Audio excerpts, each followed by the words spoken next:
Bene, apriamo l'ultimo momento di confronto di questa 3 giorni, dedicato al tema degli incentivi con un focus che non è, diciamo, stretta.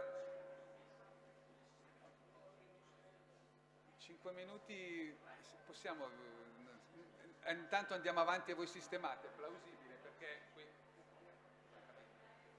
se c'è un problema tecnico è colpa mia, facciamo così. Allora, ma attacchiamo.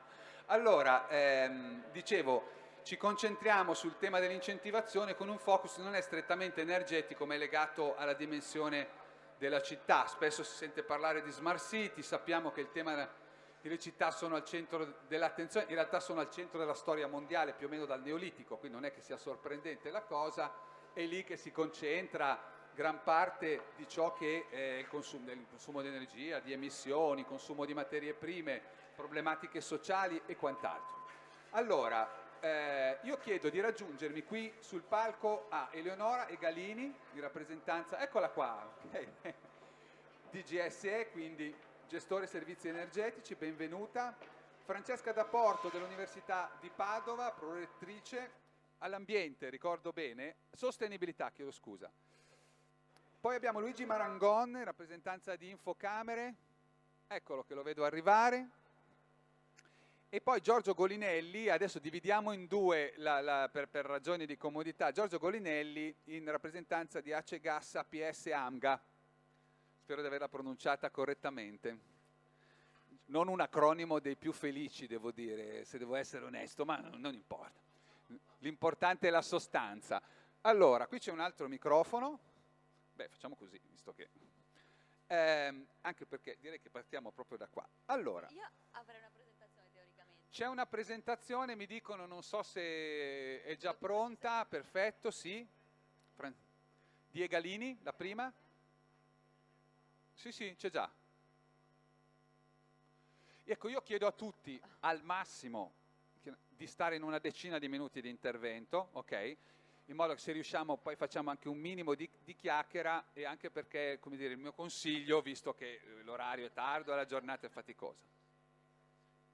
Funziona? Sì, ecco. Sì, funziona. Tema gli incentivi del GSE per rendere le città più efficienti. Ora, GSE è storicamente il gestore di tutti gli incentivi legati all'efficienza energetica, i certificati bianchi, i certificati verdi, i conti energia, termici e quant'altro. Però evidentemente è anche un po' più ampia, se ho ben capito, diciamo. Sì, perché esatto, diciamo che inizialmente l'intervento era stato richiesto soltanto sul conto termico, invece ho detto no, in realtà il conto termico, per carità, è il nostro incentivo principe per la riqualificazione degli edifici pubblici, ma c'è un altro universo, insomma, che appunto sono i certificati bianchi, c'è la cogenerazione ad alto rendimento, c'è lo scambio sul posto e le comunità energetiche, tema di attualità più che mai.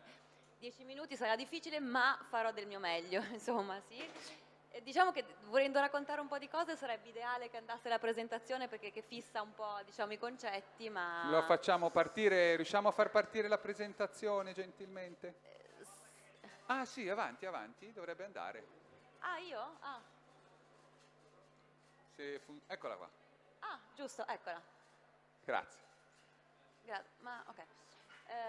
Vabbè, il GSE, insomma, l'ha annunciato lei, è la società dello Stato che si occupa di dare incentivi alle fonti rinnovabili, gestiamo oltre meccanismi di incentivo, forniamo supporto a pubblica amministrazione e imprese.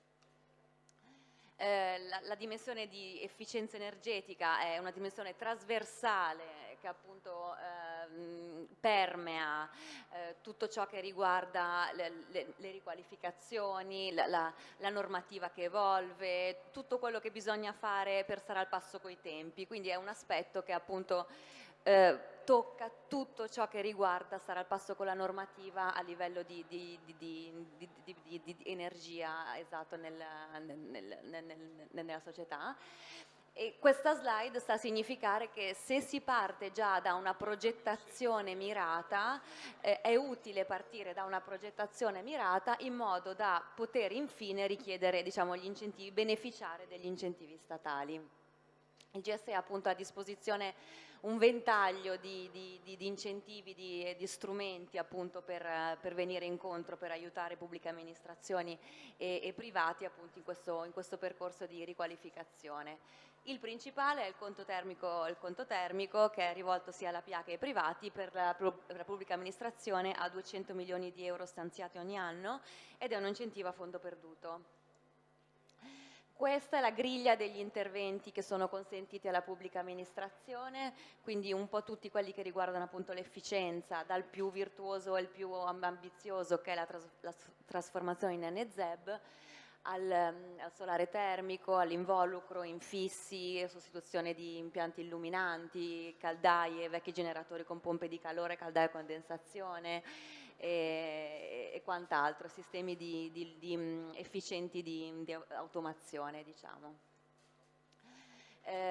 Il conto termico finanzia più o meno, diciamo, il 40% dei singoli interventi di efficienza energetica. Quando gli interventi sono su involucro e sono sugli impianti toccano il 55%, in caso di trasformazione in NZEB arrivano al 65%, però con il recente emendamento 48 ter tutti gli edifici accatastati B2 e B5, ossia scuole e ospedali, ricevono il 100% della copertura del conto termico, questo da un annetto ormai. Si può richiedere sia in accesso diretto, ovvero a fine lavori, entro 60 giorni dalla fine dei lavori, sia a prenotazione, prenotandolo anche solo con una diagnosi energetica e un atto amministrativo che attesti la volontà dell'ente di realizzare l'intervento. Prenotandolo in accesso diretto l'incentivo arriva a valle dell'intervento con un bonifico diretto nelle casse del comune. E a prenotazione invece il comune, l'ente riceve un acconto in fase di avvio ai lavori pari al 40 o al 50% del totale dell'incentivo e poi il saldo alla fine. La prenotazione ovviamente è la modalità di accesso più ambita e più utilizzata dalle pubbliche amministrazioni, anche perché è possibile solo per le pubbliche amministrazioni e ha soltanto una tempistica che è abbastanza vincolante, che al momento non è prorogabile, quindi proprio è necessario a valle della prenotazione rispettare i tempi di assegnazione lavori, di avvio lavori e di fine lavori. Non sembrano cosmici, non sembrano tempi comunque, come dire, assurdamente brevi, visti così, lo sono nella pratica? Allora, purtroppo, essendo il conto termico cumulabile con altri bandi, quindi Porfesr, Mutui Bei, PNRR, Spesso poi succede che sono le altre tempistiche, insomma, che coincide. non ho capito. E quindi l'unica soluzione che resta è annullare la pratica e ripresentarla. Non sono previste proroghe, purtroppo, al momento. Però siamo in attesa del rinnovo del conto termico, quindi speriamo che cambi, ecco. Questa è una griglia che appunto che siccome il conto termico anche se finanzia al 100%, comunque deve fare il conto con i costi massimo euro metro quadro e i costi massimi unitari e gli incentivi massimi erogabili, quindi è raro che sia l'effettivo 100% delle spese e quindi diciamo è considerato comunque un cofinanziamento, è difficile che basti da solo per coprire l'interezza di un intervento e quindi si può appunto cumulare ad altri bandi, sia nel caso che il progetto sia finanziato, che non sia finanziato e se non è ammesso vale la pena comunque di verificare se lo è dal punto di vista del conto termico. Appunto la sua caratteristica a mio avviso più importante è quella che è cumulabile con il conto termico si può cumulare con tutti gli altri incentivi statali. Non è cumulabile con i finanziamenti che non si rendono loro cumulabili col conto termico, ecco. Però per il resto diciamo che con una buona ingegneria finanziaria l'ente arriva anche a spendere zero, nel senso che se somma diversi finanziamenti può anche non esborsare niente. Un passaggio proprio velocissimo, il conto termico ovviamente è lo strumento più utilizzato perché ha fondo perduto e perché si eroga con un bonifico diretto nella cassa del È anche un comune. po' più semplice, no? Sostanzialmente. Esatto. Ci sono però anche certificati bianchi che vengono specialmente dai comuni utilizzati per riqualificare gli impianti di illuminazione pubblica di solito, oppure per riqualificare la flotta di veicoli appunto a basso impatto energetico. Sono però dei titoli di efficienza, è tutto un altro pianeta, ecco, rispetto al conto termico, che si scambiano sul mercato e vengono riconosciuti a fronte di un risparmio conseguito. Quindi si possono richiedere tramite una ESCO oppure un EGE certificato, e il periodo di incentivazione va da 3 a 10 anni. Appunto vengono spesso utilizzati per riqualificare gli impianti di illuminazione pubblica. Vale la pena perché abbiamo constatato e verificato che effettivamente a valle di questi interventi le bollette si abbassano di più del 50% rispetto Anche se questo mi sembra uno strumento che in questo momento è in forte crisi, no? E al momento sì, sicuramente sì, però cioè, dati alla mano, chi lo realizza dimezza e più la propria bolletta. Vabbè, non c'è dubbio. Certo, Quindi certo. in ogni caso Parlo vale. del certificato, non nello strumento di illuminazione dove funziona quello benissimo, è chiaro, certo. è proprio il certificato bianco, da anni si discute necessità di riformarlo Sì, senza distruggerlo però, perché ecco. sì, diciamo che è il nostro strumento, quello un po' più critico, diciamo così, ecco. Però ancora funziona e dà diritto a notevoli risparmi, ecco. Poi c'è lo strumento della cogenerazione ad alto rendimento che viene raccomandata, diciamo, in edifici particolarmente energivori come per esempio ospedali. Appunto è la produzione combinata di energia elettrica, energia termica in impianti che usano in ingresso la stessa energia primaria. Anche in questo caso si ricevono certificati bianchi, sono certificati bianchi ad hoc per la CAR, e anche questo insomma dà diritto a notevoli risparmi in bolletta.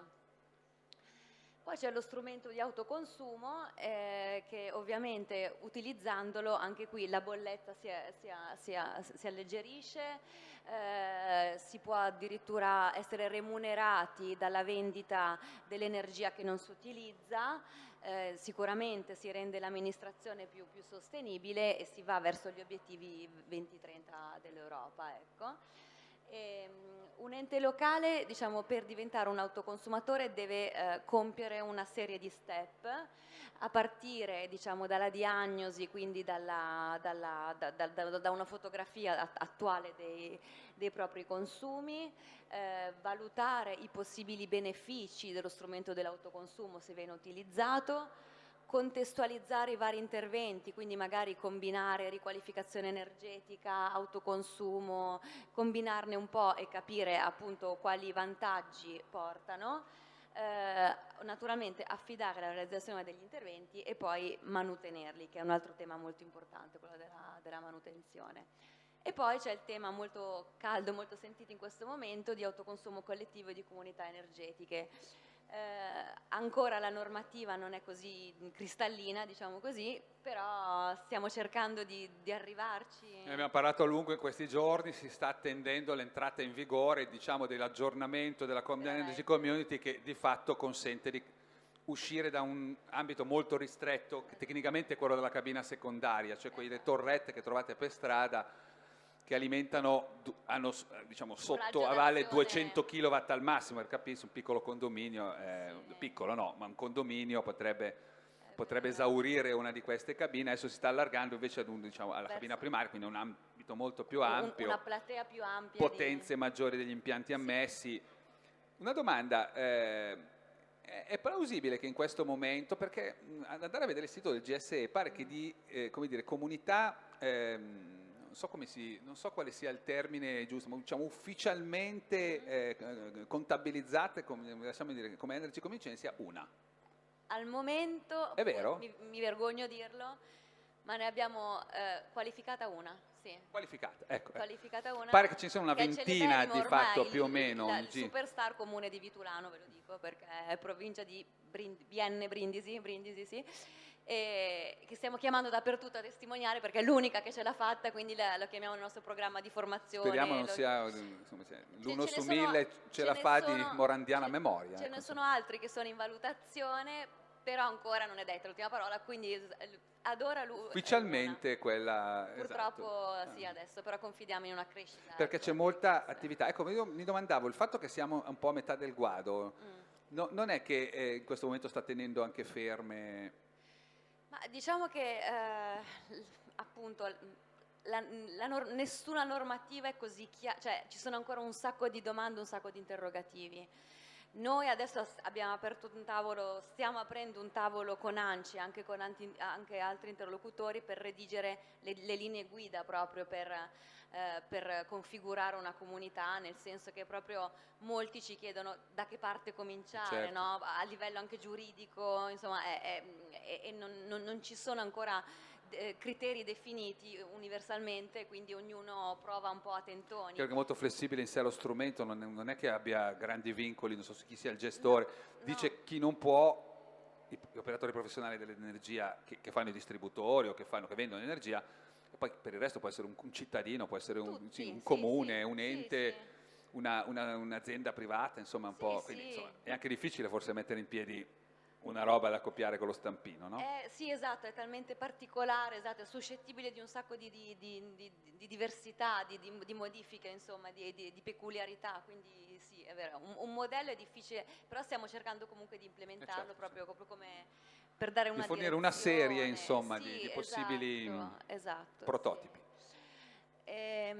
Ecco appunto quello che hai detto tu adesso, questa è la configurazione attuale, quindi cabina elettrica secondaria, massimo 200 kW, e pod, impianti sotto la stessa porzione in bassa tensione. Adesso la cabina diventa primaria, quindi il raggio si ampia, il soggetto giuridico viene aperto a più figura e soprattutto la potenza degli impianti da 200 kW passa a 1 megawatt, a un Potenza megawatt. massima, diciamo, del singolo impianto collegato Esatto, sì. all'energy community. Esatto, sì. Quindi insomma benefici col recepimento della RED 2 ce ne saranno. Il comune, diciamo, può in questo momento avere diversi ruoli, quindi farsi, diciamo, promotore della condivisione, quindi soltanto, diciamo, a livello informativo, quindi evidenzia alla comunità l'opportunità, inserisce nei propri strumenti di programmazione proprio il tema della lotta ai cambiamenti climatici. A livello di autorizzazioni cerca di muovere quanti più ostacoli possibile e ovviamente promuove campagne formative e informative. Può farsi proprio promotore di una comunità energetiche laddove il territorio non dovesse attivarsi in autonomia. Il comune si può fare appunto promotore, Certo. assumendo un ruolo attivo nell'avvio di una comunità energetica, quindi raccogliendo le varie necessità, le esigenze e le professionalità del territorio, mettendo a disposizione i propri asset, i propri impianti di produzione di energia, promuovendo l'iniziativa sul territorio e soprattutto, altro tema Poi importante, gestendola. perché poi quello è a livello sia manutentivo che amministrativo, per 20 anni bisogna farlo, quindi non è banale, ecco, diciamo così. Il comune altrimenti può aderire a una CER già esistente, quindi essendo sia un consumatore, quindi prelevando energia dalla rete per un'utenza inserita alla configurazione, essendo beneficiario intestatario della bolletta, oppure essendo sia produttore che consumatore, quindi producendo e prelevando energia elettrica allo stesso tempo. In ultima battuta il comune può mettere a disposizione i propri asset, quindi i propri Certo. spazi, le proprie aree, eccetera. L'IOSE ha un servizio di assistenza rivolto a tutti gli enti che segue un percorso definito. E poi ho portato soltanto qualche esempio, al momento i numeri ce li abbiamo più facili, diciamo, ce li abbiamo sul conto termico proprio di questa regione, quindi una scuola di Arcade, scuola media Corazzini, si è trasformata in NZEB e il comune ha sommato il conto termico nella sua percentuale più alta, quella che era all'epoca, cioè il 65% prima dell'emendamento sopraggiunto. Sommandolo alla programmazione triennale dell'edilizia scolastica, quindi insomma ha coperto. Allora, devo necessariamente fermarti qui, tra l'altro ne sono passati una quindicina, quindi dobbiamo proprio fermarci ce ne saranno Ve li faccio tanti di esempi, ma solo insomma, vedere, così. scorriamoli. Meno 41, meno 53, meno 35, Poi questa, e poi vabbè, sono cifre, insomma, sì, centinaia di qui migliaia di euro. numeri proprio che rendono proprio il risparmio, capito? Cioè le bollette come beneficiano questo. Va. Grazie. No, ma poi mi sembra che i punti essenziali siano tutto sommato chiari. Grazie per lo scatto da velocista. Allora, Francesca da Porto, Università di Padova, che ci fa riflettere su un tema che in questo momento, pensando anche al 110, ma pensando direi in generale a molti sistemi di incentivazione, probabilmente non è così tanto ben considerato. Cioè noi guardiamo all'effetto immediato, no? del beneficio energetico o meno che possiamo ottenere con una nuova tecnologia, ma per esempio non facciamo forse il conto su tutta la vita di quella tecnologia di quanto impatta, di qual è l'effettivo bilancio nella vita delle tecnologie. Questa è un po' una tua specialità. Sì, allora, intanto grazie per l'invito, grazie per l'organizzazione di queste 3 giornate. Mi riallaccio però all'intervento che è stato fatto vedere, tanto per portarvi, visto che prima parlavamo di dati, di scendere a terra con cose concrete, mi riallaccio proprio al conto termico. 2 anni fa, lo ricordo, visto che non l'ha messo nelle slide, anzi 1 anno fa abbiamo vinto il premio come Università di Padova per efficienza energetica del GSE, prima università in Italia, perché da un'intuizione durante l'esecuzione dei lavori sulla riqualificazione di un intero complesso monastico da riconvertire in un campus universitario, abbiamo avuto l'idea che forse, visto che già era previsto un grande campo di geotermia, e quindi qui poi apriremo il campo anche da fonti energetiche di cui non abbiamo parlato molto in questi giorni, io ho detto, ma guardate, secondo me rifacciamo i conti, perché secondo me possiamo proprio togliere del tutto il gas e far tutto pompa di calore e andare avanti così. Abbiamo rifatto i conti, questo è stato confermato, abbiamo fatto una variante in corso d'opera. Non vi dico quanto è costata questa variante, vi dico solo che il conto termico che abbiamo preso era 5 volte superiore a quello che abbiamo speso in più, quindi credo che sia stato l'unico caso in Italia di appalto pubblico che a fronte di un incremento di costo ha avuto un finanziamento maggiore. Ma la cosa importante alla quale volevo arrivare qual è? Primo campus gas free dell'Unipd, forse non so, forse in Italia, e questo ha comportato un abbattimento della CO2 notevole. Tra l'altro un campus che ha geotermia, fotovoltaico e building management system, quindi tutto quello di cui parlavamo, serve anche la digitalizzazione, sostenibilità e digitalizzazione non possono viaggiare separate, le abbiamo messe in pratica. Abbiamo fatto i conti, in pratica quell'edificio ha delle emissioni che sono circa il 30-40% di un edificio di pari volumetria, un edificio di circa 60.000 metri cubi che ospita ogni giorno 1.200 studenti, è il nuovo campus di Lettere in pratica, e le emissioni sono pari alle emissioni che i suoi studenti producono respirando. Quindi a me piace dire un edificio che respira insieme ai suoi studenti. Allora, perché dico questo? Poi per introdurre l'argomento sul quale mi hai sollecitato, perché chiaramente quando parliamo di efficienza energetica non stiamo solo parlando di un risparmio in bolletta, stiamo parlando di quanto contribuiamo alla decarbonizzazione.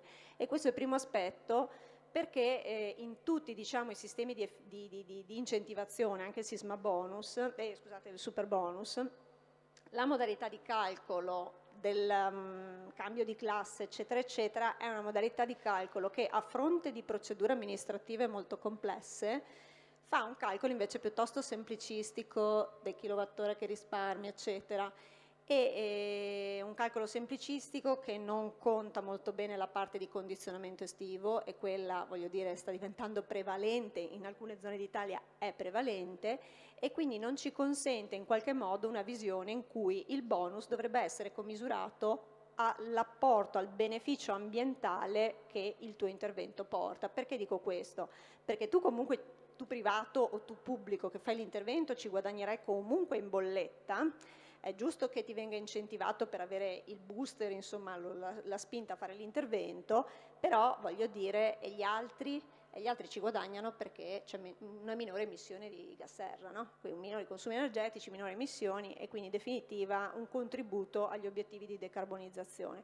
Quindi questo è il primo aspetto ed è un aspetto sul quale bisognerebbe un po' lavorare, perché secondo me un conteggio un po' fatto meglio di questi aspetti si potrebbe, diciamo, introdurre in futuro come misura, diciamo, sul quale stabilire la percentuale di detrazione o di incentivo. Poi il tema del ciclo di vita, perché ho introdotto questo tema? Perché diciamo, appunto non stiamo parlando di un edificio statico che viene visto nel momento in cui viene fatto l'intervento. Ieri consumava così, domani consuma in un altro modo. Stiamo vedendo di un intervento, quindi ci sarà un cantiere, ci saranno dei materiali estratti da qualche parte, prodotti in qualche modo, trasportati alla sede del cantiere, ci sarà poi da prevedere la loro messa a discarica in futuro tra 20 anni, 30 anni e quindi naturalmente la valutazione deve essere fatta su un ciclo di vita complessivo, perché delle volte queste valutazioni su ciclo di vita complessivo risultano, come dire, dare dei conteggi negativi a fronte di un risparmio energetico che durante i 20 anni, 30 anni 20 anni di durata dell'impianto ci sono stati, e quindi bisogna fare un minimo di attenzione a questi aspetti. Aggiungo un altro aspetto, non se ne è parlato in questi giorni o se ne è parlato molto poco. Questi interventi, il super bonus è stato pensato anche come trainante del sisma bonus e mi riallaccio quindi a quella che poi è la mia maggiore competenza. Io sono uno strutturista di partenza e noi viviamo in un paese ad alto rischio sismico. Mi dispiace introdurre un tema in più perché ne sono già stati voglio dire discussi tantissimi in questi giorni io mi ricordo, dimmi. No, immagino, voglio dire, che uno dica, cioè, prima di investire X migliaia o milioni di euro nella riqualificazione di un edificio che poi crolla con un terremoto di 4,5 scala Richter, che non è proprio, come dire, una catastrofe, forse bisogna starci un po' attenti. Esattamente, no? Nel senso che io mi ricordo all'Aquila questa cosa non era ancora molto percepita, stiamo parlando del 2009, 2016 il terremoto avviene non in un capoluogo di regione, in paeselli, insomma cittadine piuttosto piccole. Io il numero di edifici ad Amatrice e dintorni col cappotto distrutti, col fotovoltaico distrutti, eccetera, che ho visto, mi ha veramente, come dire, aperto la testa. Noi in quel caso stiamo facendo perdere 3 volte i soldi allo Stato, perché prima li ha investiti nell'intervento, perde l'intervento e poi, siccome alla fine lui lavora da assicuratore di ultima istanza quando ci sono le catastrofi Paga naturali, anche la paga ricostruzione anche la della casa. ricostruzione. Quindi voglio dire, pensiamoci ad esempio, adesso stanno per partire tutti questi tetti con fotovoltaico sulle industrie, benissimo, ricordiamoci cosa è successo ai capannoni in Emilia Romagna, no?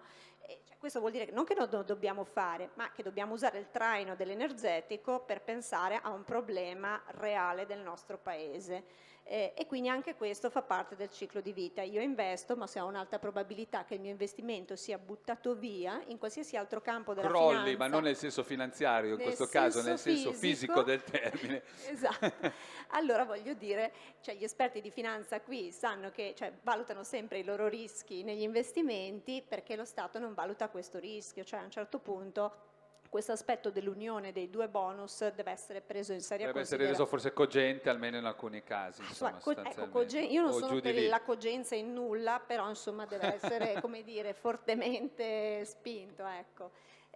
Ultimo aspetto di questo, diciamo, discorso ampio sul ciclo di vita è un aspetto che esula poi dalle mie competenze, però ci tengo a dirlo. Noi abbiamo un paese in cui la povertà energetica si è riaffacciata in modo molto importante e anche questo aspetto è importantissimo, perché povertà energetica significa che cattive condizioni di vita nella propria abitazione, abitazioni umide, abitazioni degradate, abitazioni malsane, abitazioni dove teniamo delle temperature inferiori a quelle che dovremmo tenere ad esempio in inverno o superiori in estate.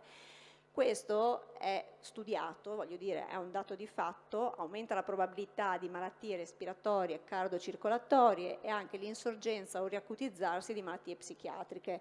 Quindi sul lungo termine... Adesso vi spiego tante cose accadute negli ultimi anni. Ah no, pensavo No, non che di mi lei, avevi no. conosciuto. Penso, come dire, a certi telegiornali, come dire, le notizie che hanno dato, deve essere questa la ragione. Allora, voglio dire, nel ciclo di vita va Psichiatrici. messo questo aspetto, perché poi quello è un costo che ricade sullo Stato, cioè chi è che poi cura queste persone o chi è che paga i mancati giorni di lavoro di queste persone, eccetera. È un costo importantissimo, quindi a un certo punto, siccome diciamo io sono convinta del fatto che le misure attuali siano migliorabili, perfettibili, però voglio dire, hanno creato un booster importante e non stiamo considerando da un lato costi negativi, dall'altro invece costi positivi come quelli sociali di questo tipo. Non parliamo della riqualificazione urbana, interi quartieri popolari che versavano in uno stato di degrado, che grazie a questi bonus, bene o male, vedono un incremento della qualità architettonica, urbana, e la gente quando vive meglio tende, voglio dire, a migliorare tutta la sua qualità di vita, anche la salute. Quindi ecco, non volevo fare un intervento molto generalista, però voglio dire, volevo in qualche modo diciamo, far osservare che bisogna fare un conto più ampio, e nel conto più ampio ci sono degli aspetti negativi che non stiamo tenendo in giusta considerazione, tipo i materiali, il ciclo di vita proprio in termini di economia circolare, di riciclo, eccetera, il terremoto, quindi il problema strutturale, e degli aspetti invece che contano molto positivamente su questi bonus. Vi do 2 numeri, però posso ancora un minuto? Allora, il tema terremoti, tanto per darvi un'idea, visto che oggi parlavamo di 15 miliardi del capitolo M2C, della missione M2C3, che è questa qui della riqualificazione energetica del PNRR, se non sbaglio, il costo dei terremoti negli ultimi 50 anni attualizzati ad oggi è circa 180 miliardi di costi di ricostruzione. Quindi significa 3 miliardi e mezzo circa all'anno, e questi sono solo i costi di ricostruzione, poi c'è il costo della gestione dell'emergenza che più o meno fa raddoppiare il conto. Quindi noi stiamo spendendo dai 5 ai 6 miliardi, intorno ai 6 miliardi all'anno come costi dei terremoti, e li paghiamo noi, cioè voglio dire, nelle tasse, nelle accise, ok? Qua c'è una componente delle accise che paga la ricostruzione dei terremoti o di altre catastrofi naturali. Quindi in definitiva diciamo, investire in questa direzione, il fatto che lo Stato metta 15 miliardi in 3 anni, ma guarda, sono giusti quelli che risparmi solo coi terremoti, Poi mettimi la CO2, mettimi la qualità, la salute della gente, mettimi tutta una serie di considerazioni. Io penso che dobbiamo fare un conto complessivo. Insomma, ti faccio solo una domanda velocissima.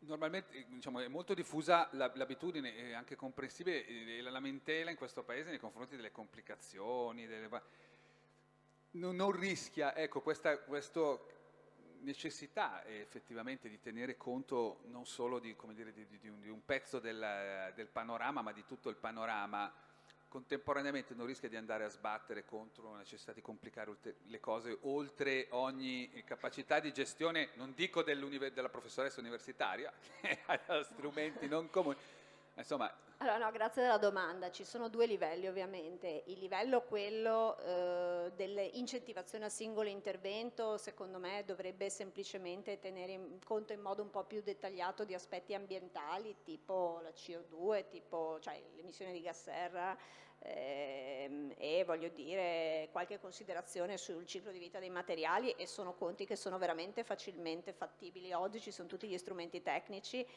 rimane molto più complicata la parte burocratica del bonus, ok? Quindi non vedo questo problema. Questi conti più ampi invece, di cui ho parlato nella seconda parte del mio intervento, sono conti che vanno in favore di, come dire, rendere strutturali questi interventi, perché poi succedono quei colli di bottiglia per cui tra 6 mesi l'incentivo finisce e quindi tutti che corrono, una marea di interventi, Prezzi alle stelle, ma perché, quant'altro. cioè, misure come prezzi alle stelle, il mancato controllo sui prezzi, eccetera, quando invece la misura, voglio dire, è una misura che resa strutturale, con dei massimali, eccetera, Più potrebbe funzionare accettabile, molto forse. bene. Vi do un altro dato, perché va bene, diciamo, tutti i difetti del super bonus, scusate, ma sono andata a rivedermelo oggi perché mi è venuta questa curiosità, sapevo che i numeri erano pazzeschi. A maggio dell'anno scorso c'erano 15.000 pratiche, diciamo, in Enea di super bonus, al 30 aprile di quest'anno ce ne sono 155.000, quindi vuol dire 140.000 pratiche in 12 mesi, che naturalmente è poco sostenibile, ok? E quindi i prezzi e tutto quel problema che ci sta dietro, le imprese che non ce la fanno e così via. Però voglio dire, se pensiamo che per gli obiettivi di decarbonizzazione che abbiamo a livello europeo e nazionale dovremmo girare sull'intorno dell'1% di riqualificazione energetica all'anno del comparto edilizio, In Italia noi abbiamo 12 milioni e mezzo di edifici, noi in un anno abbiamo superato il nostro obiettivo per la decarbonizzazione, ok? Quindi voglio dire, è un booster incredibile se ci certo. teniamo anche ad avere un effetto ambientale positivo. Pertanto, insomma, io spezzo una lancia a favore, naturalmente con tutte le migliorie che devono essere fatte. Proprio per renderlo sostenibile, perché sennò questo 1% lo facciamo per un anno e l'anno successivo si ferma tutto. Esatto, Ecco, esatto. insomma. Bene, grazie. Grazie d'apporto. Allora, Luigi Marangon, Infocamere, la piattaforma Sibonus per la cessione dei crediti edilizi. Una cosa che in questo momento è considerata desiderabile da molti, è abbastanza bloccato il mercato delle cessioni del credito. Voi avete messo su una piattaforma, se ci racconti un po' come Sì, mi come alzo funziona. che così vedo bene il monitor e anche voi. E se abbiamo la presentazione... Credo che basti andare Ok. avanti. Allora, io vi porto a bordo all'interno di un progetto più che di una piattaforma. Infocamera è la società consortile delle Camere di Commercio. Tiene il registro delle imprese, quindi tutti i dati delle imprese, compresi i bilanci, compresi i debiti tributari, compresi i crediti d'imposta. Quando è uscito fuori il decreto rilancio, che era in pieno periodo pandemico, abbiamo deciso di realizzare una piattaforma essenzialmente per rendere più agevole il fatto di rilanciare l'economia. Quindi noi abbiamo subito trattato, appena uscito fuori il decreto, quello dell'8 agosto riferito a Superbonus, l'implementazione e la progettazione di questa piattaforma e ci siamo concentrati subito agli interventi di tipo di edilizia privata, perché come Camere di Commercio, come sistema camerale, cerchiamo appunto di garantire il mercato anche dei piccoli, non solo dei grandi, perché l'accesso ai mercati finanziari e bancari diventa complicato per lavori di piccola entità. Abbiamo quindi strutturato la nostra piattaforma, già al tempo avevamo già dato questi nomi che non abbiamo più cambiato e poi si sono consolidati nel tempo, quindi trattiamo il super bonus, l'eco bonus, il sisma bonus, bonus facciate e bonus ristrutturazioni. Questo schemino l'abbiamo cambiato nei 15 interventi del super bonus che ci sono succeduti e probabilmente fra una settimana ce ne sarà un altro. Questo qua è il penultimo, manca l'ultimo giro, quindi voi sapete che tutto questo meccanismo, il credito d'imposta è una leva del governo, della pubblica amministrazione per agire dal punto di vista della sostenibilità sul green e quindi può intervenire fornendo credito d'imposta. Come funziona? Io faccio i lavori a casa, sono titolare di una detrazione fiscale, questa detrazione fiscale col decreto rilancio può essere presa dal fornitore dei miei lavori che a sua volta può cederla ad oggi a un terzo e con la normativa vigente a un soggetto vigilato. La norma vigente dice che quando va dentro un soggetto vigilato rimane all'interno di un soggetto vigilato, quindi dentro una banca. L'ultimo intervento normativo ha previsto che si possa vendere anche i correntisti. Adesso il prossimo intervento correttivo sarà che si possa vendere anche i correntisti prima della quarta cessione, quindi in terza cessione. L'altra cosa è che io posso venderlo direttamente, al posto di darlo al fornitore, venderlo direttamente a terzi. Questa è una grande leva perché praticamente fornisce subito liquidità alle imprese per eseguire immediatamente i lavori. Quello che noi abbiamo realizzato è proprio una piattaforma istituzionale, ci siamo messi il cappello istituzionale e abbiamo detto aiutiamo le imprese a poter usufruire di questa leva fiscale. Allora abbiamo messo in piedi questa piattaforma che è interamente tecnologica, dal punto di vista la cessione avviene in digitale, quindi utilizziamo il riconoscimento dei soggetti tramite SPID, CNS, carta d'identità elettronica. Abbiamo fatto tutto un lavoro normativo per definire un contratto standard di cessione del credito, quello continuamente cambia ogni volta che cambia la norma, e poi abbiamo definito anche un acquisto in sicurezza, perché Infocamere controlla un istituto di pagamento al 100%, quindi abbiamo anche una banca che ci permette poi di garantire tutta l'operatività dal punto di vista finanziario. Per chi tratta i crediti d'imposta ci sono due passaggi obbligatori. Uno, che tutti i crediti d'imposta passano per l'Agenzia delle Entrate, quindi l'unica piattaforma che permette di passare il credito d'imposta da un cassetto a un altro è la piattaforma dell'Agenzia delle Entrate. A fronte di quel trasferimento poi c'è un pagamento. Noi per il pagamento abbiamo utilizzato l'istituto di pagamento delle Camere di Commercio. Quindi i soggetti sono un cedente e un cessionario che acquista credito d'imposta. Vado avanti, questa è la parte del sito che abbiamo realizzato. Il sito è un marketplace, quindi qualsiasi soggetto che viene riconosciuto automaticamente perché lo facciamo con la sua identità digitale, può inserire un annuncio di credito d'imposta di cui è titolare. Decide lui il prezzo del credito che vende, quindi questo è completamente rovesciato rispetto al mercato bancario, perché il mercato bancario decide il prezzo del Sembra mercato più bancario. una piattaforma di criptovalute, funzionano Sì, esattamente sì, così. sì. No, diciamo che ha questo più valore delle criptovalute rispetto ai token, perché qua c'è dietro un soggetto che è lo Stato. Lo Stato è solvibile dal punto di vista del credito d'imposta. Quello, il credito, deve riconoscerlo, a meno che non facciamo un default. Quindi inserisce l'annuncio del credito d'imposta, chi accede vede il valore del credito e il prezzo a cui lo può acquistare e può inviare richieste di acquisto di quel credito.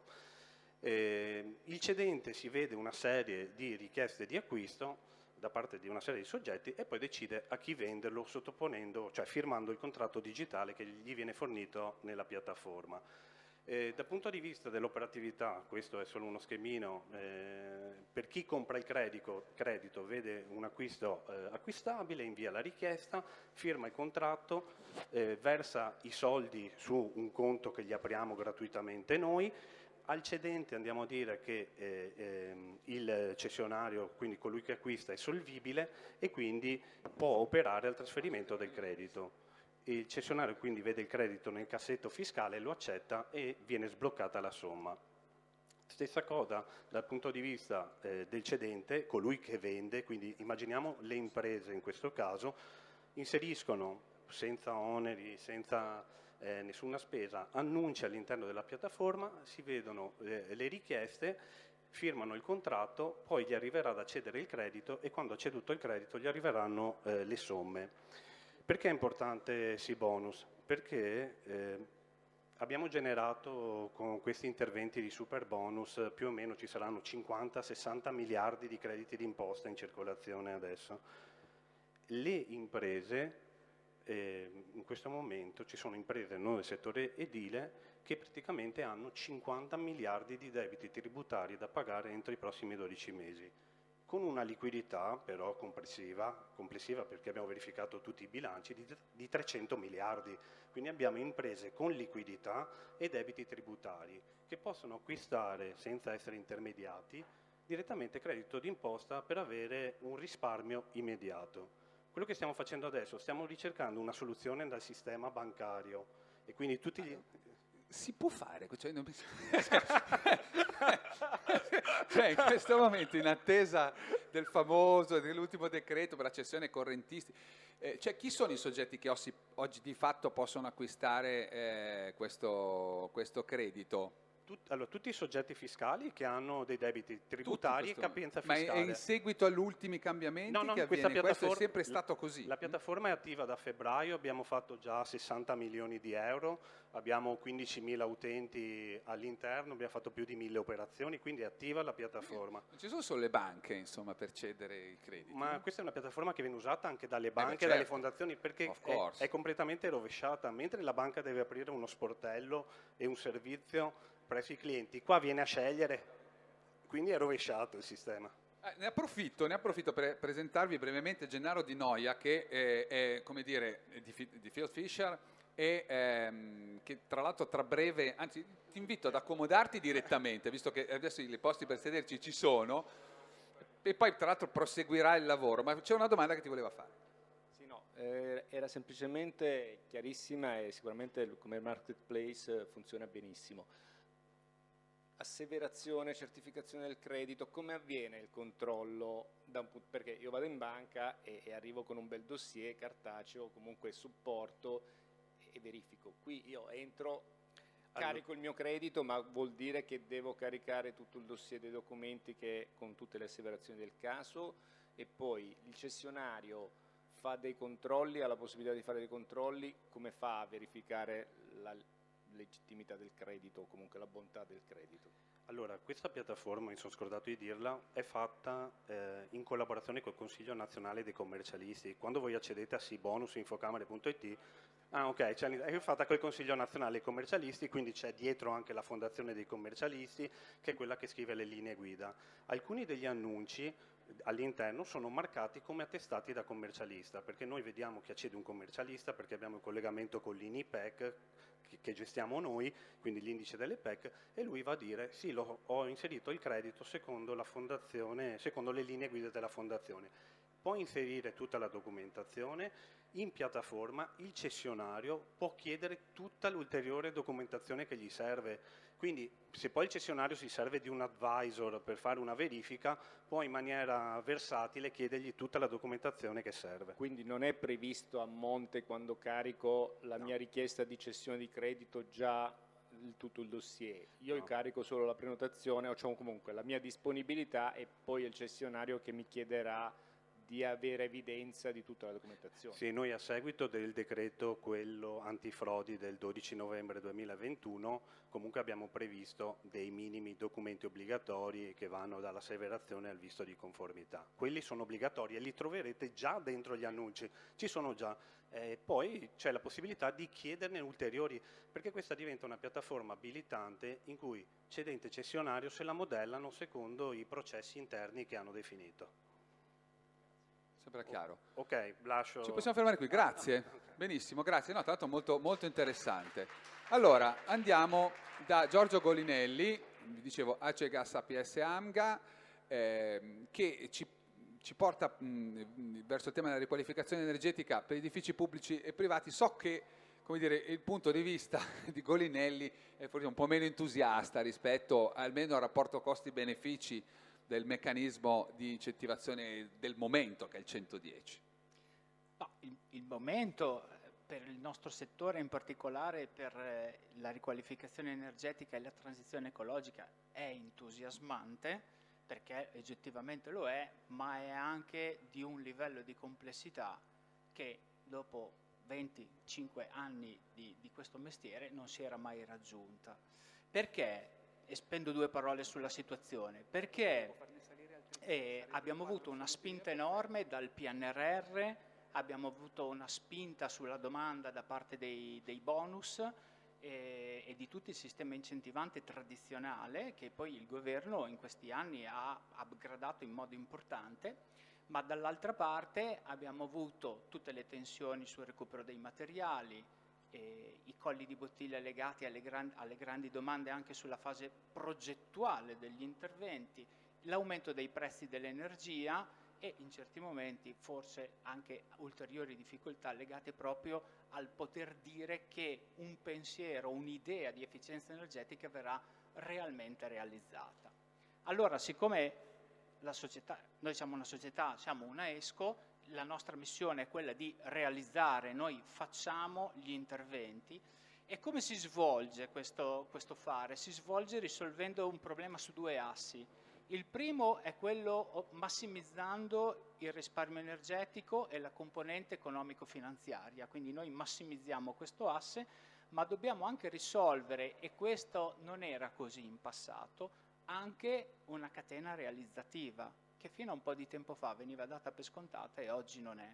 Allora, la risoluzione di un problema bidimensionale adesso, in questo contesto qui, secondo noi si può risolvere solamente con una ricetta, che è quella di avere una soluzione di più stakeholder che partecipano a tutte le fasi, dal pensiero alla gestione del cliente, al finanziamento, alla realizzazione, alla manifattura, e deve essere un sistema che è così nell'efficienza energetica, è sempre a chilometri zero, avviene nel luogo, nel territorio in cui sei. Questo modello che noi abbiamo, e aziendalmente anche un po' il nostro forte, di essere parte di un insieme di attori, ci ha consentito fino ad oggi di resistere a tutte queste turbolenze che ci sono state. Siamo contenti, abbiamo realizzato nel 2021 circa 192 milioni di euro di interventi dedicati all'efficienza, dove sicuramente la componente più grande è stata dedicata al mercato residenziale privato, circa il 90%, 95% è dedicato a questo. Perché?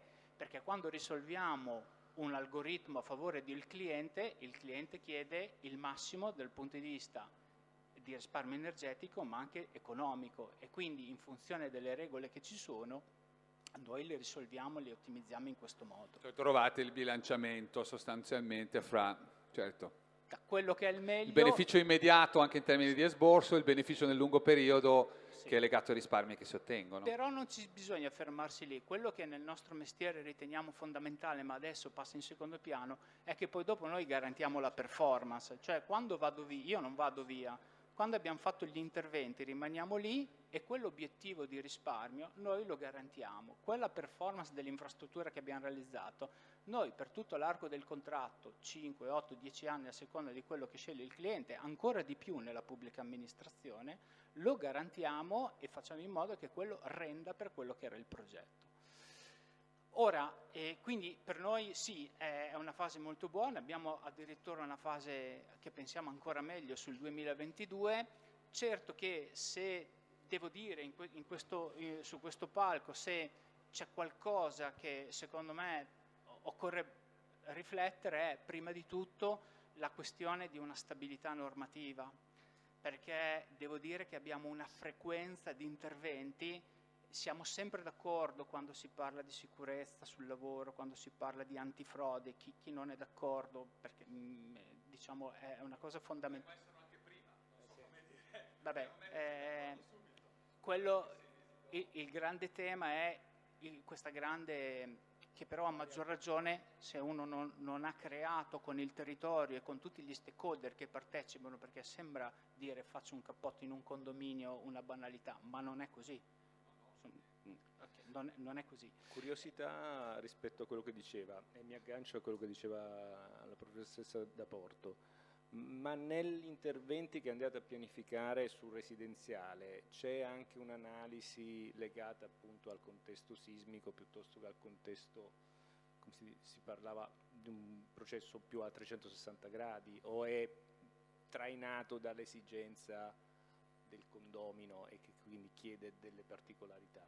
Allora, questa è una bella domanda, nel senso che la nostra missione è quella di fare risparmio energetico, questa è la missione dell'azienda, però normative regionali in particolare più pressanti dicono che non si riqualifica energeticamente se non ne sia a posto sismicamente.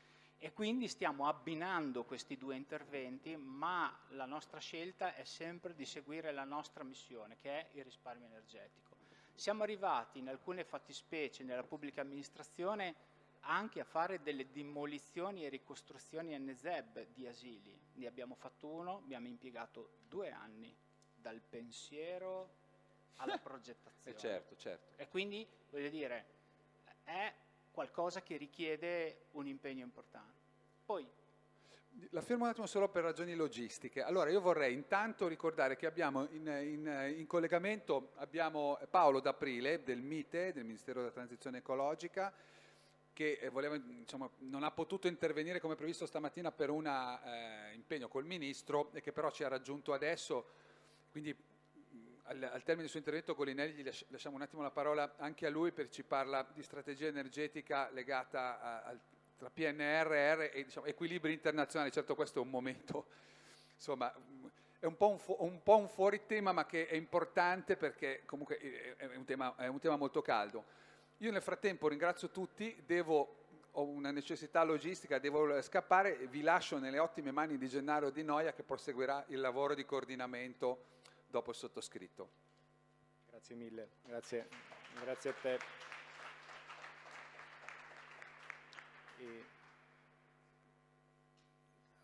Chiedo solo alla regia se deve intervenire adesso da Aprile o... Sì, ok. Quindi diamo la parola al... Sì, ma poi... Prego. Sì. Salve. Allora, buongiorno, buonasera. Buonasera. Ecco, quindi del MITE, il dottor Paolo D'Aprile, che ci introduce quindi sulla strategia energetica del PNRR e i nuovi equilibri internazionali. Buonasera e grazie per averci raggiunto ed essere intervenuto. Buonasera, grazie mille dell'invito. Scusate se appunto se ho problemi di agenda. Oggi tra l'altro veniamo dall'audit proprio sul PNR. Sono Paolo D'Aprile, il capo dipartimento della struttura di missione del Ministero della Transizione Ecologica. E proprio diciamo, oggi e domani abbiamo giorni di audit continui per verificare l'avanzamento. Pensavamo di condividere brevemente in questo momento insieme un overview delle misure MITE, un avanzamento di dove siamo anche appunto nel contesto di rafforzamento necessario di accelerazione dato il contesto di sicurezza e infine alcuni spunti di riflessione che possono essere utili condividere nel forum che è stato organizzato. Se vedete una presentazione condividerei con voi poche pagine che possono supportare la discussione. Non sono sicuro però che siate in grado di vederle. Sì, si vede, si vede. Ah, perfetto. Benissimo, quindi molto brevemente, quindi l'importanza del PNR per il MITE e quali sono gli obiettivi che ci si è dati. Sicuramente poi questa è una slide e quindi sono gli obiettivi definiti nell'ambito di scrittura della missione 2 per il PNR MITE, che come vedete puntano in primis alla essere resilienti a quello che è inevitabile ormai come cambiamenti climatici, quindi conosciamo tutti gli interventi sulle reti, gli interventi di monitoraggio del territorio, quindi interventi molto importanti per le caratteristiche del nostro paese. C'è un tema di sostenibilità evidente per raggiungere e superare i target precedentemente definiti, in modo da adesso definire con nei prossimi aggiornamenti e documenti programmatici di più sfidanti, quindi rendere tutto il sistema più sostenibile e quindi tutte le componenti che hanno a che fare con rinnovabili, idrogeno e quindi sostenibilità ambientale. Tramite il PNR il MITE si propone un obiettivo di sviluppo industriale per sé, quindi di sviluppare una filiera italiana sulle aree più innovative relative alla transizione. Pensiamo ad esempio ai bandi che abbiamo appena emanato in termini di idrolizzatori, quindi sviluppare delle supply chain che oggi non ci sono ma che prevediamo possano essere molto importanti. E nel far questo farlo in modo inclusivo e equo, quindi stanno molto attenti agli aspetti territoriali e geografici, gap tra le regioni e gli aspetti del job creation e occupazionali, e farlo aumentando il più possibile, quindi vedrete sono iniziative specifiche dedicate su temi di consapevolezza e cultura. Dicevamo, questi sono obiettivi che sono stati scritti in fase di stesura, e manca, forse non è esplicitato, quello di garantire, assicurare, massimizzare la sicurezza del sistema. Quindi in queste settimane è sempre più evidente come gli interventi del PNR debbano essere non rallentati o messi da parte per la sicurezza, ma anzi il PNR è parte strutturale e integrante tramite le rinnovabili, il biometano, l'efficienza energetica di cui appunto immagino state parlando, sono delle leve strutturali per ridurre la dipendenza dagli approvvigionamenti internazionali. Quindi è importante fugare ogni dubbio su possibili eventuali richieste di allentamento delle milestone e target già stringenti, se non anzi è necessario rafforzamento per accelerare questa transizione. Importante sottolineare come tutte queste misure del PNR chiaramente fanno parte di un portafoglio più ampio di azioni, incentivi, riforme per raggiungere gli obiettivi, quindi non è tanto il computo quantitativo, però il PNR si pone all'interno di una serie di policy che traguardano il 2030 e il 2050 e sicuramente è il tassello, uno dei tasselli dominanti per i prossimi 2 o 3 anni. È molto importante, e accelero così poi lasciamo anche spazio, se riusciamo prima delle 7 per qualche scambio.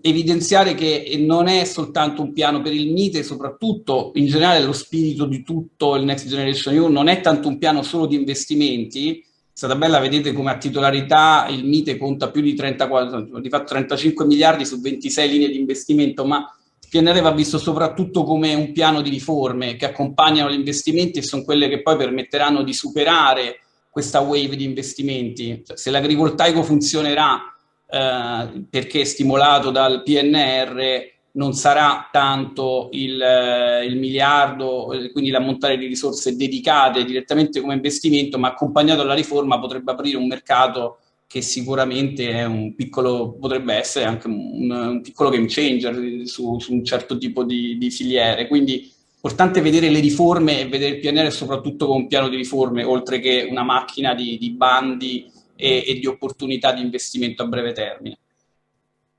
Queste sono le componenti che abbiamo già citato e che si articolano in numerosi investimenti. Adesso non starò a sottolineare o a evidenziare le caratteristiche degli investimenti o delle riforme.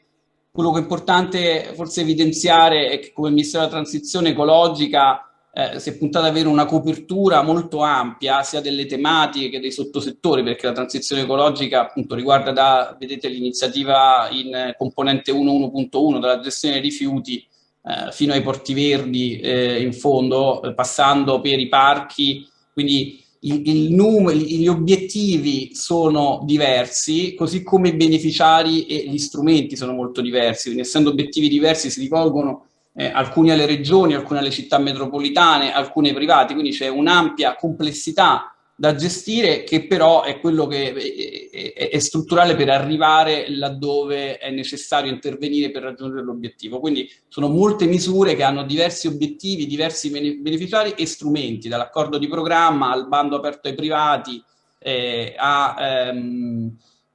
appunto a misura a sportello, come pensiamo al super bonus o pensiamo ad altre misure che potranno venire a sportello. Inoltre, prego. Dato la varietà degli interventi, non c'è rischio di dispersione, diciamo, della scarsa visibilità o comunque difficoltà poi ad intercettare lo strumento idoneo nelle singole situazioni?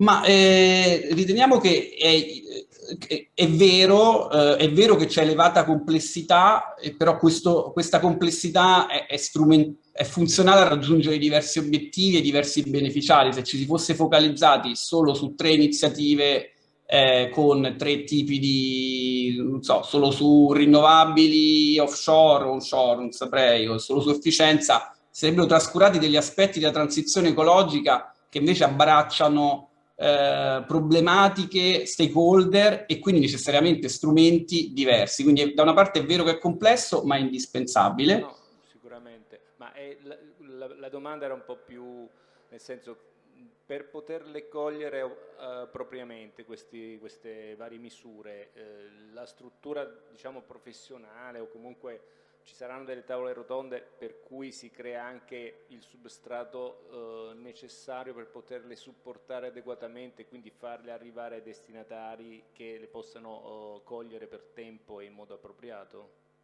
Questa è la sfida principale, io direi che questa è davvero la sfida principale in un programma così complesso e così ambizioso.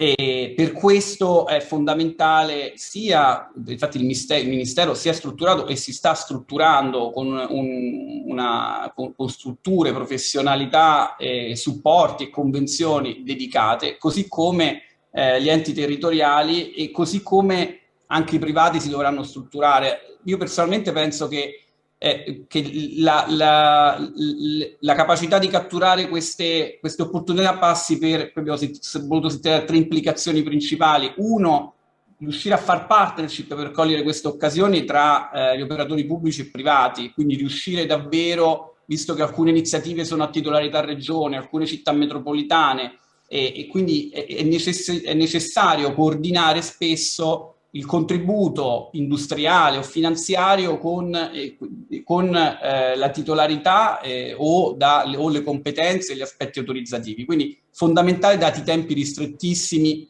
questo coordinamento che può arrivare fino a forme di PPP in alcuni casi, e so che oggi ne avete anche parlato.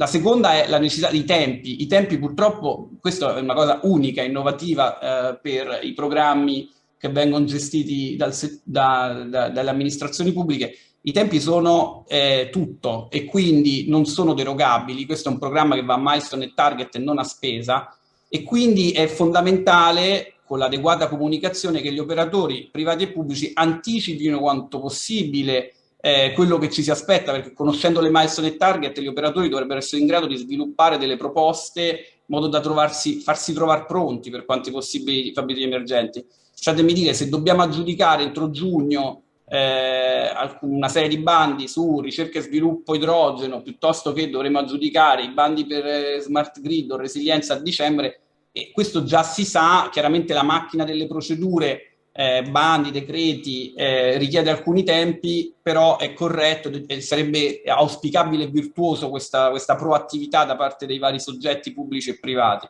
E infine, forse il terzo punto, però che abbiamo già in parte sollevato, è quello di vedere le opportunità e quindi attrezzarsi oltre il bando e l'incentivo, ma vedere quale opportunità si apre grazie adesso parliamo prima di agrivoltaico o comunità energetiche o altri sistemi che sono stimolati dal PNR, e quindi al di là della milestone e target vincolante cosa si apre. E quindi è chiaro che questo richiede un grande sforzo di comunicazione dal punto di vista del Ministero, e ci stiamo attrezzando in modo da rafforzarla e rendere tutto ai diversi stakeholder più chiaro anche in termini di come muoversi, e di assistenza tecnica che deve essere fornita soprattutto a quei soggetti, penso, l'abbiamo visto nei bandi dell'economia circolare, quindi soggetti che possono essere più deboli da un punto di vista propositivo e manageriale e hanno bisogno di assistenza tecnica, e quindi passa anche per queste soluzioni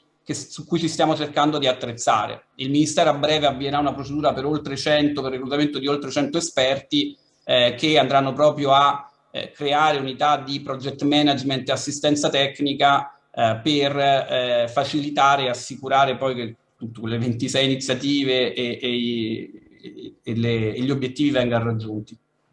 Grazie. Non so se ha terminato, perché vabbè. Sì, al di là del flusso, adesso questa la posso anche togliere. Dal punto di vista dell'attuazione, ultimo messaggio al momento, usciamo ora dall'audit, le milestone e target sono on track. Milestone e target sono quegli elementi da cui poi dipendono i pagamenti, quindi seppur non descrivono completamente tutto il PNR e la Tomite, sono poi quelle scadenze che sono fondamentali ai fini europei del contratto che determina la CID. Noi quest'anno, appunto, come vedete qui nel grafico a sinistra, abbiamo chiuso l'anno scorso con 7 milestone e target raggiunte, dobbiamo arrivare a 27.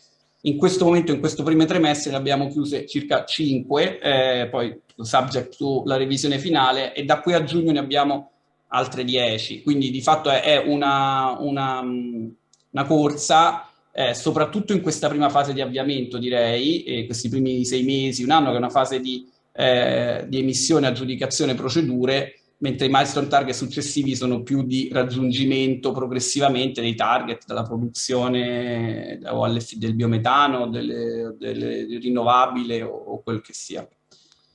Mi fermo qui brevemente e tolgo anche le pagine. Avevo preparato altro materiale, ma dato il tempo ci tenevo comunque a dare un'overview complessiva.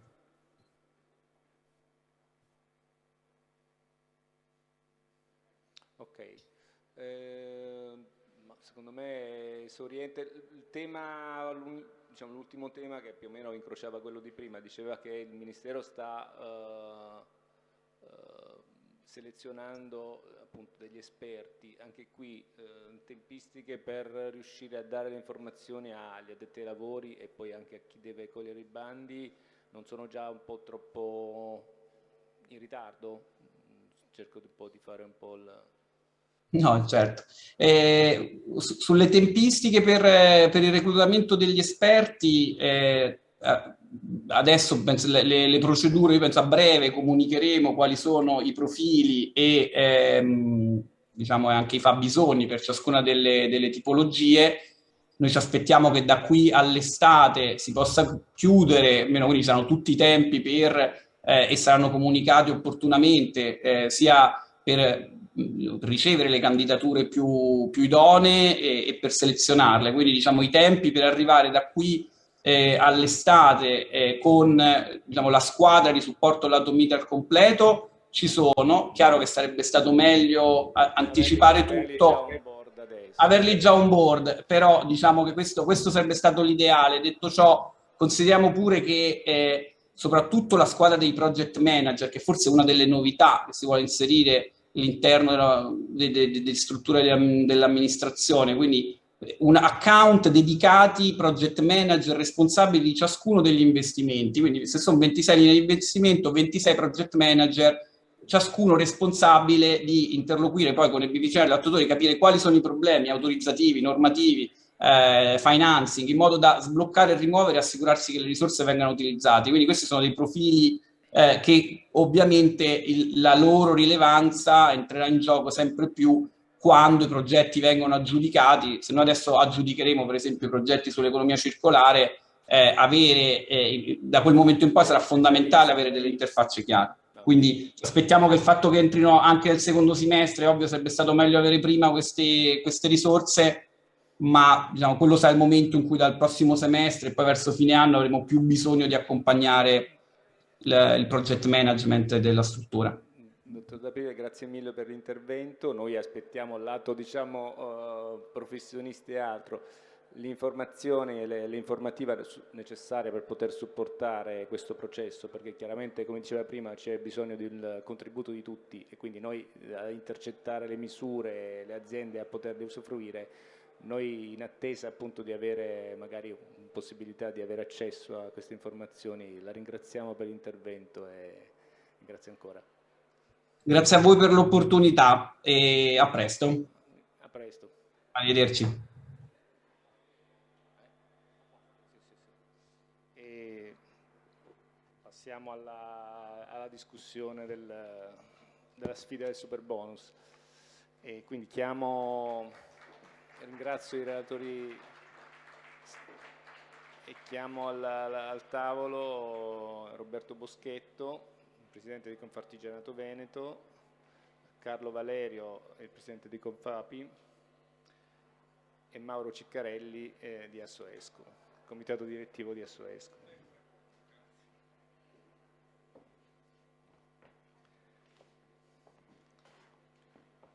Credo che come tempi siamo già un po' ristretti, andremo rapidi, un po' di discussioni sul super bonus, probabilmente le avevamo già fatte in tutto il giorno, ma chiaramente in questo momento l'idea era quello di commentare sulla base dell'esperienza che avete avuto con i vostri associati, quindi sul campo, quella che è l'iniziativa, quello che siete riusciti a vedere, quelle che sono le esigenze, ma anche quelle che sono le inefficienze di quello che è questo strumento, quindi se ci possiamo condividere questa esperienza in modo da mettere a fattor comune magari, diciamo, soprattutto cose che si possono migliorare, cose di cui bisogna stare attenti o comunque anomalie di questo meccanismo.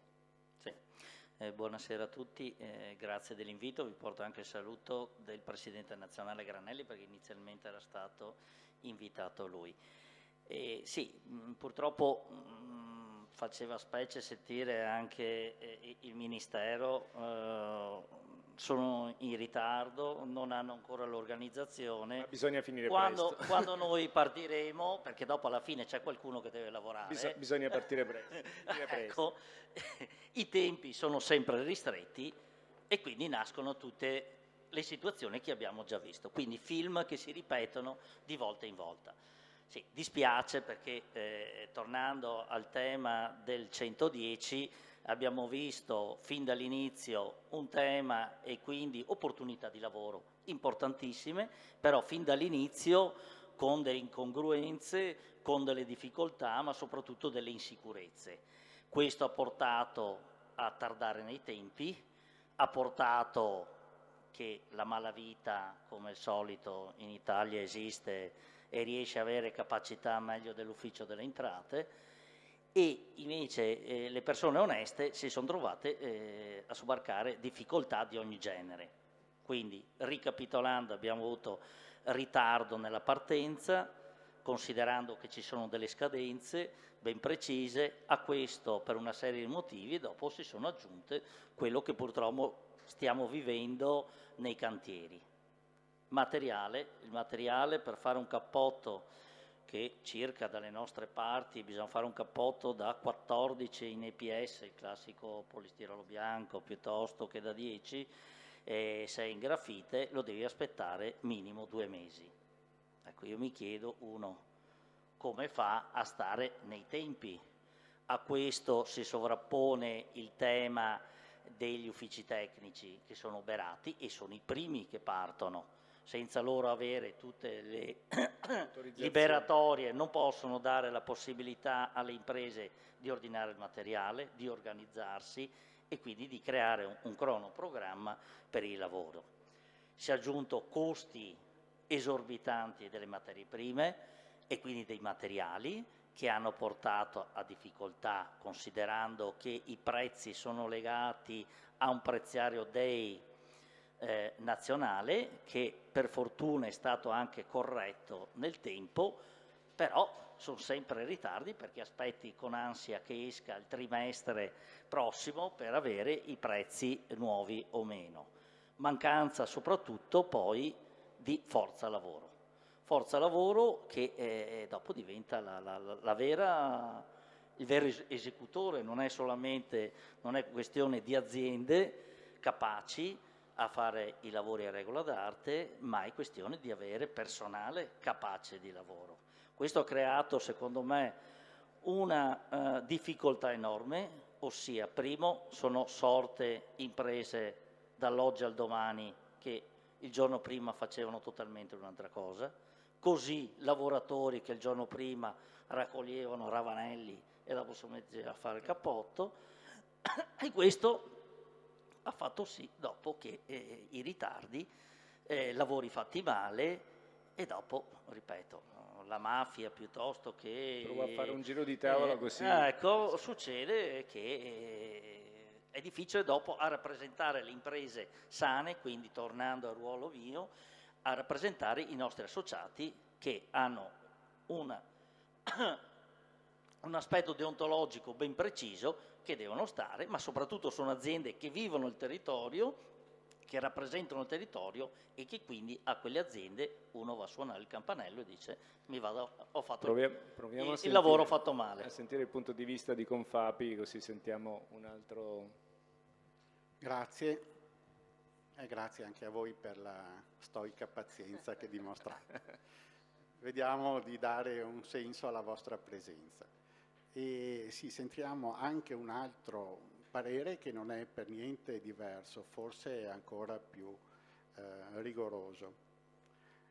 Le imprese, che ne dicessero quelli che adesso fanno i ministri, che sono prenditori e non imprenditori, vivono nella nazione. E quando ci sono delle opportunità che vanno solo nell'apparente interesse dell'impresa, non sono tanto contente. Questo lo fa qualcuno che è miope e che non si rende conto di vivere in una comunità. Il 110% era una stortura fin dall'inizio, perché contiene in sé una grave malattia. C'è qualche cosa di gratuito, cioè c'è qualche cosa che mi verrà pagato per qualche cosa che io non avrò fatto. Questa è la sostanza, purtroppo. È nato male perché era uno dei 3 pilastri delle spinte ideologiche di un governo che altrimenti non stava in piedi. Il 110%, il reddito di cittadinanza, mi viene perfino difficile dirlo, e la quota 100. Ora, si può organizzare una nazione in questo modo? Se il fine è quello di migliorare le prestazioni energetiche di questa nazione, dobbiamo arrivarci con questi meccanismi, dobbiamo arrivarci a tutti i costi. Noi abbiamo sentito interventi molto interessanti, molto lucidi e anche molto positivi, ma uno è di ERA, che ha fatto 190 milioni di lavori, Quell'altro è delle camere di commercio, ben venga, e per fortuna che c'è una struttura di quel genere. Ma i soldi veri del 110% dove sono andati? In questa zona d'Italia e in altre zone d'Italia. Ma si sente parlare, se uno guarda gli articoli, lato diciamo più non tecnici, giornalistici, che però il 110 ha dato un boost all'economia, le imprese lavorano, l'economia circolare, e quindi in realtà mi chiedo, le imprese da un certo punto di vista, il fatto che trovano lavoro dopo un periodo di crisi e stanno lavorando, hanno, al di là dello strumento che può essere anche appunto criticato sotto l'aspetto diciamo sociale piuttosto che economico, ma le imprese hanno avuto un beneficio da tutto questo, o questa corsa, accelerazione per la ristrutturazione, il credito bancario, altro, li sta mettendo in crisi diversamente? Quindi c'è un beneficio lato imprenditore, o l'intervento alla fine, al di là della riqualificazione energetica, che ha un senso perché appunto non raggiunge l'effetto al di là di grossi gruppi per quanto riguarda le piccole imprese? Questa è la domanda. Allora, le imprese lavorano in un mercato globale e nazionale. Se c'è una distorsione nella domanda, questa distorsione nella domanda non si espliciterà solo nel costo del polistirolo o dell'aerogel per il cappotto, sarà trasversale, e la domanda di lavoratori che vengono concentrati tutti in una direzione che è quella del momento va a depauperare le opportunità che ci sono per altri lavori. Noi non vogliamo dire che non fosse giusto, ma noi abbiamo degli strumenti che sono già consolidati e che funzionavano, ed erano quelli per esempio dell'incentivo sul cambio degli impianti idrosanitari o di condizionamento. Là si sa che c'è una spesa che verrà coperta e un'altra spesa, che è circa il 35% rimanente, che verrà risparmiata da chi tira fuori i soldi insieme allo Stato per efficientare il sistema. In 3 anni se li ripaga. Ma allora chi ha fatto quell'operazione come vede il 110% che in teoria paga il 110 di ciò che è stato per ottenere lo stesso risultato? Guardate che la questione etica e morale, che viene sempre abbandonata e dimenticata, noi non possiamo dimenticarci, noi non possiamo avere una nazione che è iperpreparata, si fa per dire, per evitare lo spreco di energia, e nel frattempo vive male e fa crescere elementi che non dovrebbero crescere. Nelle esposizioni di prima noi abbiamo sentito che il sistema delle camere di commercio mette a disposizione un programma che dice bisogna fare questo, questo, questo, questo. Benissimo. La stessa cosa fa ESA più o meno. Ma prima c'è un altro passaggio. Da dove viene generato il diritto al 110%? Da chi ha una casa e dice io aderisco a questo.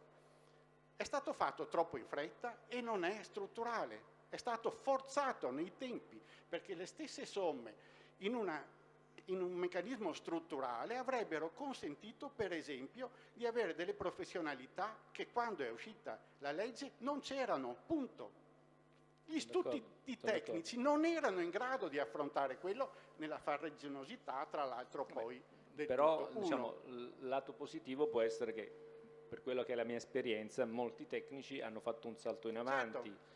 Come know-how, no? Diciamo, in questo momento parlare con un ingegnere, lui ormai di strumenti e di calcolo per l'efficienza energetica è una materia che governa, o comunque è familiare, cosa che prima no. Per cui dico, alcuni punti positivi, cioè la domanda mia è l'imprenditore, il piccolo imprenditore che in qualche modo ha partecipato all'incremento del prezzo delle opere, alla fine porta a casa più soldi o ne esce più povero da questa operazione? Allora, se opera in quel settore, perché gli imprenditori non operano solo in quel settore là, se opera in quel settore ha di sicuro avuto delle opportunità se era serio, ma spesso non le ha avute perché chi non era serio non doveva dimostrare nulla come impresa, neanche il rating di legalità.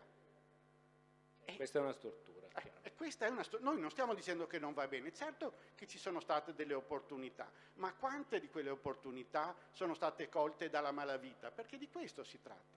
E quanto dovranno prima o poi alcuni sui quali è stato generato il diritto al credito d'imposta pagare, perché prima o poi qualcuno i controlli dovrà andarli a fare.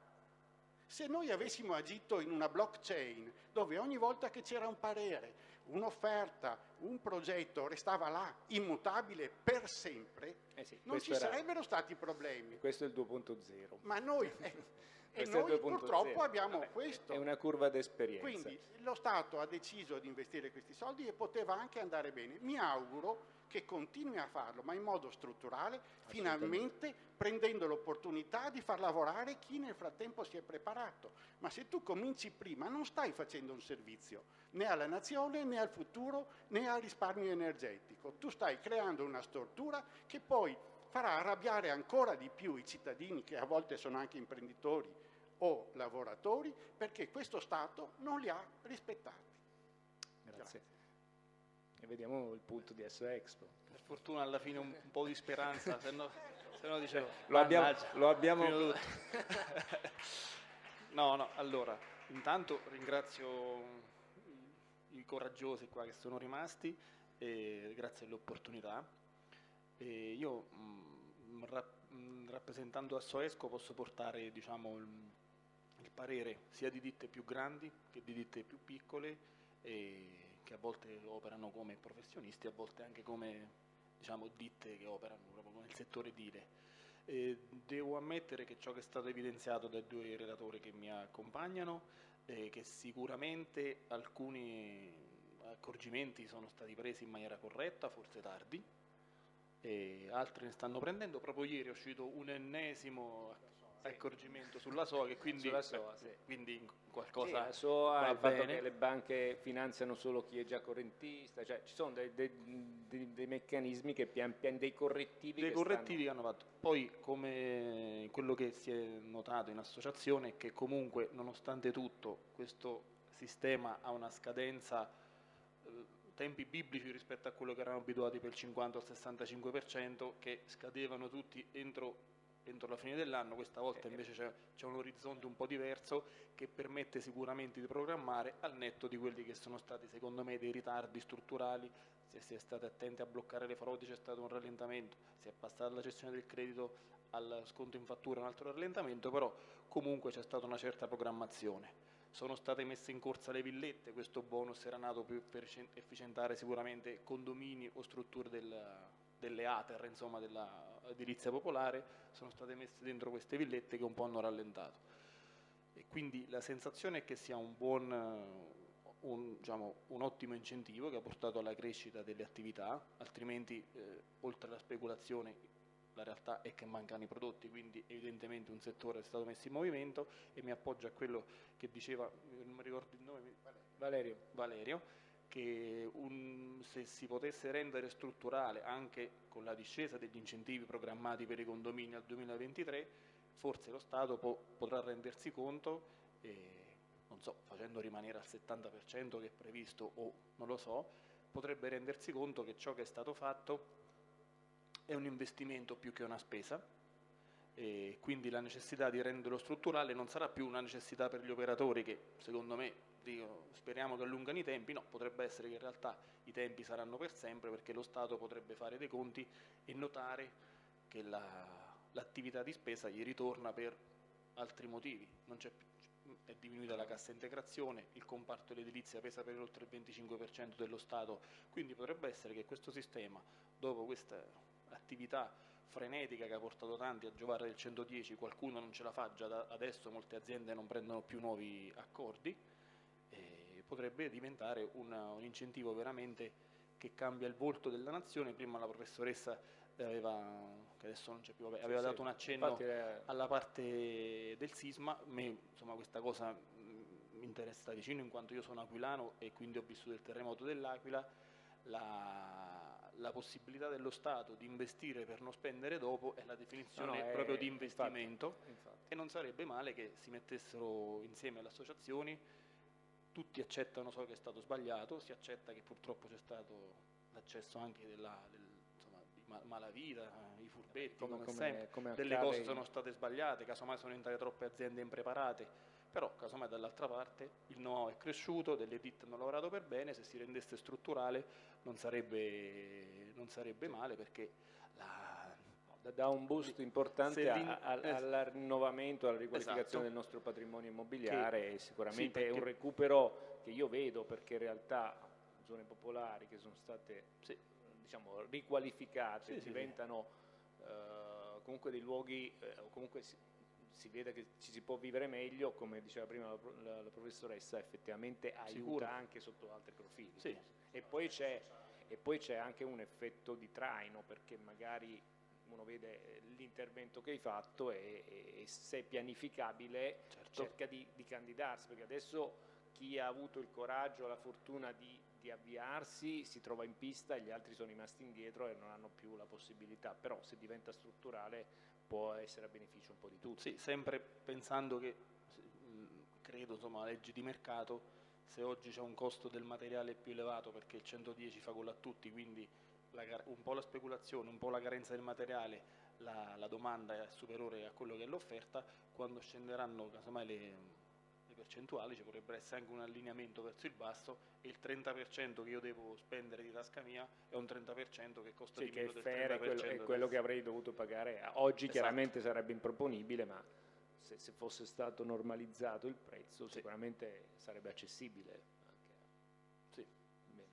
Una cosa, no, ringrazio le due persone che hanno appena fatto l'intervento, perché alla fine io penso che anche gli incontri come oggi dovrebbero ascoltarli qualcuno che è arrivato, che da stamattina è arrivato a stasera, evidentemente è più bravo di noi e ha più cose di noi, però dovrebbero ascoltare, perché emerge una cosa molto chiara. In Italia ci sono anche buone idee, perché secondo me il 110, così come altre, sono delle ottime idee, perché hanno fatto riprendere tutti gli studi tecnici, tutte le imprese edili che erano andate in difficoltà, insomma, e il sistema casa sappiamo da che mondo è mondo, è trainante per molte, quindi ha creato lavoro, ci sono delle opportunità che diceva la professoressa prima, il problema è che abbiamo bisogno di regole certe che permettano a tutti di lavorare nel migliore dei modi e che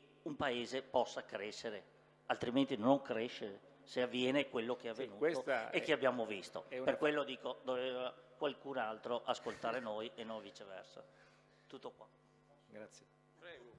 Grazie, sì, anche perché io non volevo essere catastrofico prima, però bisogna anche essere oggettivi, se no noi ci arrampichiamo sempre, appunto come il signore che parlava di interventi così, ben venga, ma poi le cose ci sono. Noi non siamo contro qualsiasi tipo di contributo to court. Dicevo prima, quello del 60 e del 65 e del 50 andava benissimo. Questo 110% per un 20% come minimo va alla finanza, è chiaro? No, perché poi giriamoci, per finanza intendo le banche, le organizzazioni, tutto il resto, quindi ne resta un 90%. Un 10 va ai maggiori costi perché bisogna preparare il personale, i tecnici e tutto. Lo portiamo a 80 e i 20 che restano diventano un giardino più ampio per finanziare altri interventi e non solo quelli. Ma e questa è la visione strutturale. La mia domanda è: le imprese avrebbero potuto avere accesso al credito con una struttura diversa? Allora, era tanto complicato, ma tanto complicato quello che è stato fatto, anche perché in realtà non è nato per far sviluppare le imprese, sta roba qua, è nato per creare un'opportunità per i cittadini italiani che vedevano l'opportunità di avere dei soldi per qualche cosa che non facevano. Questo è il punto. La mia riflessione è: in un sistema col 50 o 65, probabilmente le banche sarebbero state molto più selettive nell'erogare il credito, proprio perché in questo modo col 110 loro si ripagano correttamente il rischio. Diversamente l'imprenditore avrebbe dovuto trovare dei canali ad hoc, soprattutto i piccoli imprenditori, cosa che oggi fanno meno fatica a ottenere proprio perché dietro c'è una garanzia, fra virgolette, dello Stato, per cui anche questo è un punto che magari va messo sulla parte buona della bilancia sostanzialmente. Certo. Poi oggi prima di noi hanno parlato diverse persone per la possibilità di, si parla di bond energetici, quindi si comincia a parlare di bilanci di sostenibilità, li cercano gli investitori e quindi verranno emessi. A questo punto forse questa strutturazione molto rigida per portare alle asseverazioni e quindi una serie di carte così alte potrebbe essere già un primo passo involontariamente di aver creato quella normativa per le quali gli investimenti possono essere attratti. Secondo me sì. Assolutamente sì. Un meccanismo virtuoso. Sì. Finalmente. No, questo... Di questo dobbiamo andare. Per questo dico, cioè, vedere anche, chiaramente era una sperimentazione, siamo stati i primi in Europa, qualcuno ci sta guardando e chiaramente un 2.0 può essere d'aiuto, qualcuno ci dovrà ascoltare e prendere per buono, diciamo, quella che è la parte positiva del progetto per cercare di migliorarla. Bene, io penso che siamo arrivati, diciamo, con l'orario, stiamo sforando e volevo invitare il Comune di Padova e quindi la dottoressa Daniela Luise a dare i saluti, e a cui ringrazio per aver pensato un evento del genere, per averci coinvolto e per aver fatto sì che tutto questo che questa iniziativa si potesse fare. Mi sembra che è stata una bella iniziativa, è stata molto apprezzata e noi vi ringraziamo per lo sforzo che avete messo in campo per poterlo organizzare. Beh, intanto grazie, ma sono io che devo ringraziare tutti i partner e gli sponsor, altrimenti non saremmo riusciti a realizzare questa iniziativa. È un azzardo che abbiamo voluto portare avanti insieme, lo sto dicendo più volte, da soli non avremmo fatto nulla. Ci siamo messi insieme, abbiamo cercato di affrontare il tema da più punti di vista, perché sappiamo... All'inizio mi sembrava veramente troppo ampio, e invece in realtà il contributo che ne è arrivato è sicuramente molto costruttivo, molto positivo, e penso che anche i relatori, anche chi ha partecipato alla fine ha trovato un beneficio nel condividere anche a un livello di contenuti molto alti. Diciamo. Sicuramente anche io ho sentito opinioni molto positive dalle persone più diverse, anche sulla qualità degli interventi, ma anche sulla conseguenzialità. Cioè quello che abbiamo visto è stato che gli argomenti sono stati affrontati da più punti di vista, uno ben intercalato sull'altro, ben bilanciati. Non ci sono state sovrapposizioni, e a volte ai convegni succede, no? Che tutti dicono la stessa cosa, hanno proprio le stesse slide, e in realtà qui non è successo, quindi devo dire che anche questo è uno degli aspetti positivi. Quindi Pietro, rilanciamo l'anno prossimo? Fino al 2050, ma noi dobbiamo fare la neutralità climatica al 2030. Quindi no, veramente grazie a tutti e all'anno prossimo.